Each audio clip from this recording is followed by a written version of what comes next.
Hey, bro, how are you? Yeah, I was of that view before I read through the Zec papers. They are opposing affidavit. But when I went through it, I have a sense that Zec has thrown us under the bus because what the manner in which they are correcting these errors. In fact, to start with, are they even errors, or there was a deliberate scheme to inflate ED's numbers? That would be the question that will be debated. And I know those two guys, especially that red guy, those South African guys, they would want to challenge even the definition of an error to say, are these really errors? Because when you say something is an error, you are saying, in statistics, you are saying the standard deviation is 0. In other words, you are saying it's unpredictable, it doesn't produce a pattern, it doesn't favor anyone, it's not skewed in favor of anybody. But in this case, all the errors that are being picked up, they relate to a situation whereby Mnangagwa was getting fictitious votes. So the question is, are they errors if only one person was the beneficiary and the other person was losing his votes? If you look at the Mbire situation, if you Mbire constituent situation, if you look at the Rushinga constituent situation, if you look at the tabulation that has been provided, the difference between the TV announcement and what was actually on the Excel provided. If you look at the errors in the Excel, every error that has been picked so far, and every error that Zec has corrected, it was an inflation of ED's numbers and an understatement of or a deflation of Chamisa's numbers. And the question that will actually come in court is, if they are really errors, why are they not random? Why in some instances we don't see Manyika being the one who got 4,000 votes? Why is it always ED plus plus? And Chamisa, it was always minus minus on his side. What was really happening? The other question that would then come up is, if indeed these were errors, the other question that would then come out is, what has Zec done to this staff that was involved in this whole exercise? Have they faced any disciplinary action, suspension, caution? What action is Zec taken on these people? The other issue that can come out again is, does that mean when the numbers were being added and announced, that they were not being reviewed? Someone would just add and then the other person would just announce without cross-checking if the addition and tabulation was correct.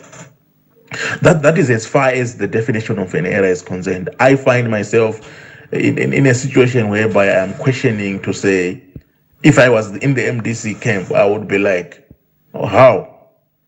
For it to be an error, it has to be unintentional.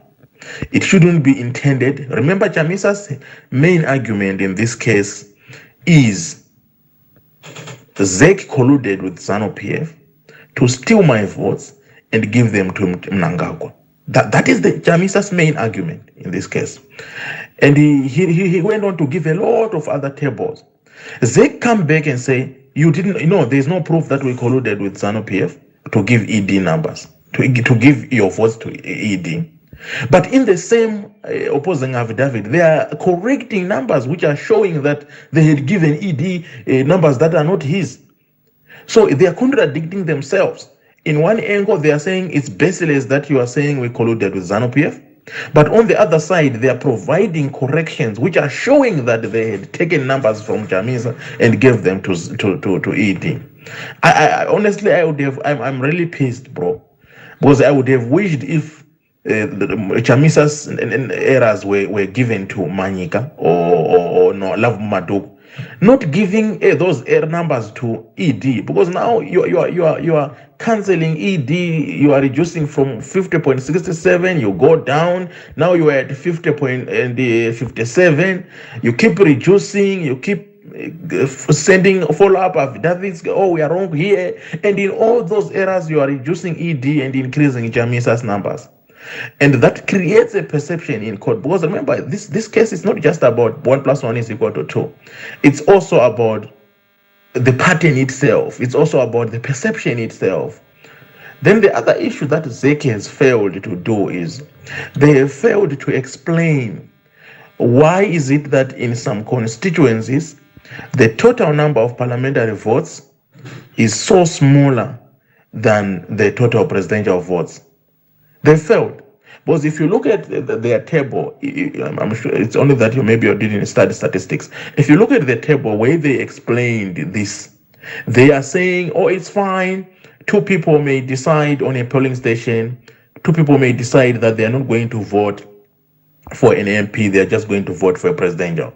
But that is not enough, because they need to then go further and say the total of spoiled votes. Where? Because if you don't vote for an MP, then your vote becomes a spoiled vote.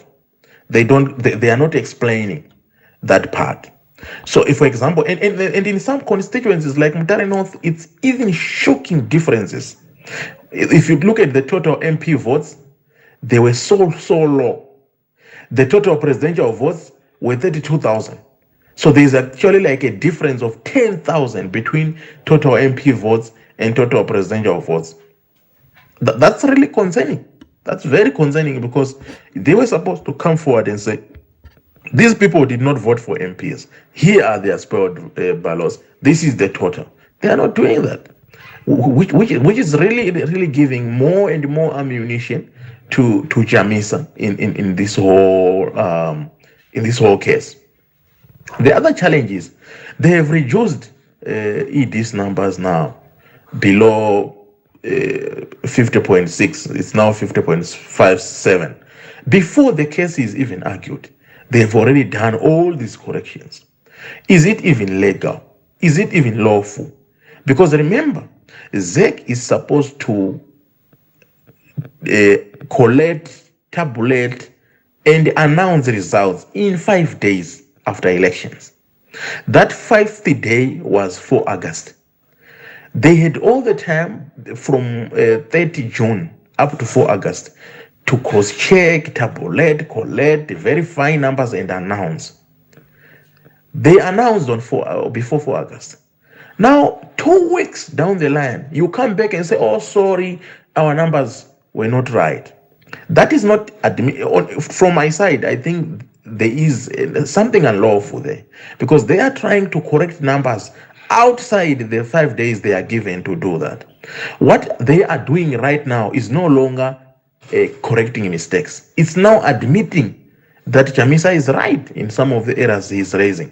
Because remember, if let's say Zec has corrected these errors within 5 days, yes, it's fine, because they are still within their 5 days to correct. So let's say they announced AD got 50.8%, and then 1 day later they come back and say, sorry, they issue press statement, they put a notice in the Herald or Sunday Mail and say, sorry, we made a mistake when we announced the results. Therefore, we have discovered that these were the errors, and therefore the net effect are these. 5 days or 2 days after announcing the results. If they had done that, then it would have been a genuine correction of an error. However, in this instance, Zec waited for 2 weeks, waited to see Jamisa's papers, to then come back and say, okay, we are correcting. That raises a serious question to them, say, had Jamisa not complained, were they going to correct their mistakes?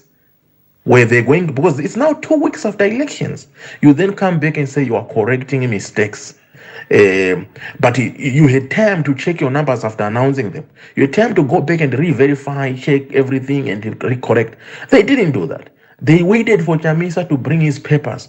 They waited to read what Chamisa is complaining about in the papers, in the court papers, for them to start correcting. This is no longer a correction, my friend. From where I see it, this is now an admission that we were wrong.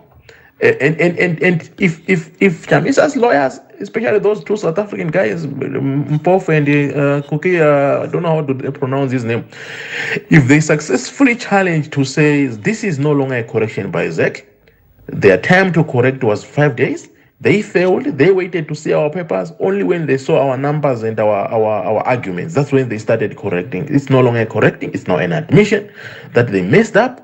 The question is, the mess up was always inflecting ED's numbers and reducing Chamisa's numbers. If indeed that was, if the Chamisa guys successfully argue that way, bro, we are in trouble. That was my fear when I read Zec's papers.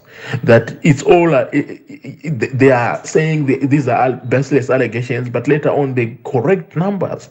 So you cannot say there is no evidence that you colluded with ED, but in the same papers you are providing evidence that indeed there was an inflation of ED's numbers and a deflation of Chamisa's numbers.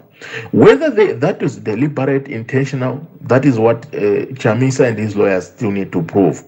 But they are very close.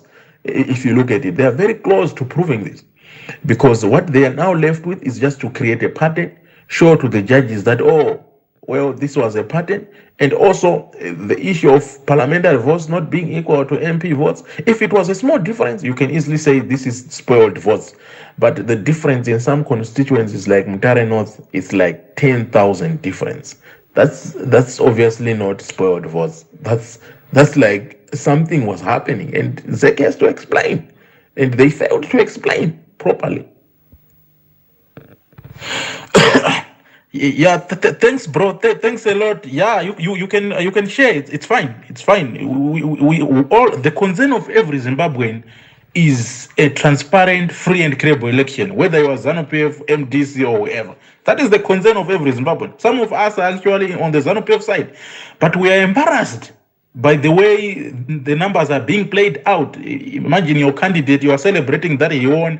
Tomorrow you hear that, oh, we have decreased the percentage of and gave the numbers to Chamisa. So they're actually admitting, just to put it on record, this is true. I actually have one of the affidavit with me here, where Zec is actually admitting that they took Chamisa's numbers and they gave to ED, and they are correcting it. But they are correcting it outside the 5-day period. They are correcting it after Chamisa has challenged the numbers. But the other mistake that the Zec is making is they rush to conclude again, apart from saying it's just an error, which is difficult to prove because it's showing a pattern, it's showing a bit of an intentional way of inflating these numbers. Apart from that, Zec is failing to explain why are they saying these errors are immaterial.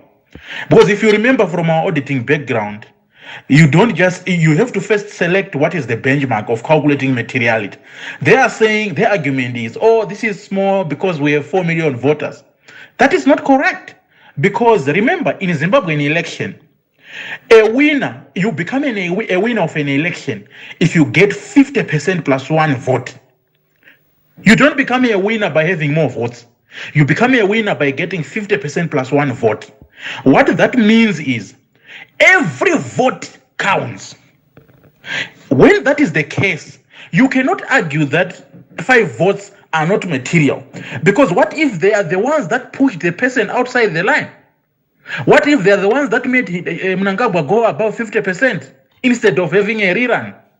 So Zec is failing to explain in their papers how they reached a conclusion that 10,000 votes, 15,000 votes, how they are reaching a conclusion that those votes are immaterial. Again, if you remember very well from our auditing background, we don't audit by CTT. You don't say, oh, this number is CTT and move on. You first understand the background of it and say, was there fraud? Like in my previous audio, I have already explained that this is likely to be regarded as manipulation rather than an error, because there is a pattern. It's not random. It's not unintentional. It's showing that there was a deliberate scheme. After that, then you move to CTT. But again, Zec is failing in their explanation to show how they reached the conclusion that these numbers they are correcting are immaterial.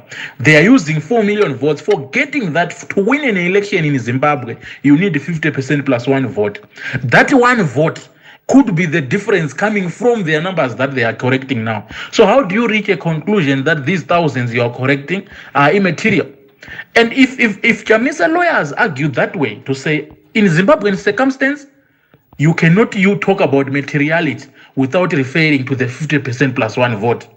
If they argue along that line and destroy that whole argument of from Zec that these corrections are immaterial, then Zec is in trouble. And I'm really disappointed by these guys, because we shouldn't be sitting where we are now. We shouldn't be sitting with a situation whereby the person who announced our results is now correcting them in the midst of a court challenge.